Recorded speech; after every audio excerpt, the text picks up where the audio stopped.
তামিলনাড়ুর নবনিযুক্ত মুখ্যমন্ত্রী জোসেফ বিজয় ওরফে থালাপতি বিজয়ের দায়িত্ব নেওয়ার প্রথম দিনেই বড়সড় সিদ্ধান্ত নিয়ে চমকে দিয়েছেন পুরো রাজ্যকে। 12 মে সকালে রাজ্য জুড়ে 700-র বেশি মদের দোকান বন্ধের নির্দেশ জারি করেন তিনি।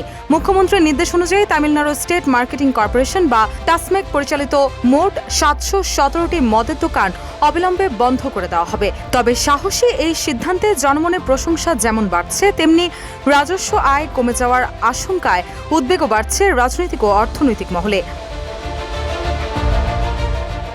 সরকারি তথ্য অনুযায়ী বর্তমানে তামিলনাড়ুতে টাসমেকের অধীনে রয়েছে 4765টি মদের দোকান। নতুন নির্দেশনায় বলা হয়েছে, কোনো মন্দির, মসজিদ, গির্জা, স্কুল, কলেজ কিংবা জনবহুল বাসস্ট্যান্ডের 50 মিটারের মধ্যে মদের দোকান রাখা যাবে না। বন্ধ হতে যাওয়া দোকানগুলোর মধ্যে 276টি ধর্মীয় প্রতিষ্ঠানের কাছে, 186টি শিক্ষা প্রতিষ্ঠানের পাশে এবং 255টি বাসস্ট্যান্ডের আশেপাশে অবস্থিত ছিল। 200-র বেশি সার্ভিস ও ফিচারে লেনদেনের সব বিকাশ অ্যাপে সম্ভব। এর আগে গত রবিবার 51 বছর বয়সী এই অভিনেতার রাজনীতিবিদ তামিলনাড়ুর মুখ্যমন্ত্রী হিসেবে শপথ নেন। তার দল টিভিকে এবারের নির্বাচনে ডিএমকে ও এআইএডিএমকের দীর্ঘদিনের দ্বিমুখী আধিপত্য ভেঙে ঐতিহাসিক জয় অর্জন করে। কংগ্রেস, বামপন্থী দল ও মুসলিম লীগের সমর্থনে প্রথমবারের মতো জোট সরকার গঠন করেছে বিজয়ের নেতৃত্বাধীন জোট।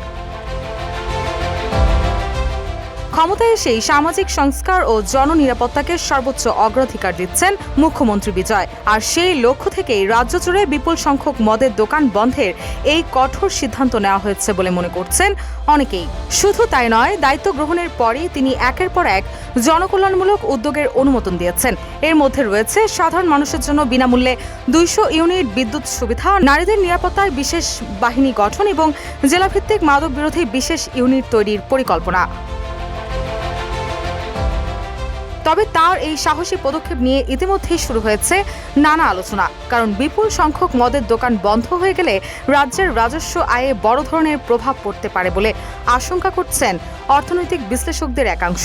তবুও ডিএমকে আমলের অর্থনৈতিক পরিস্থিতি নিয়ে শ্বেতপত্র প্রকাশের ঘোষণা দিয়ে নতুন রাজনৈতিক বিতর্ক ও কৌতূহলের জন্ম দিয়েছেন বিজয়। রুশা সুর, নিউজ ডেস্ক, ইত্তেফাক।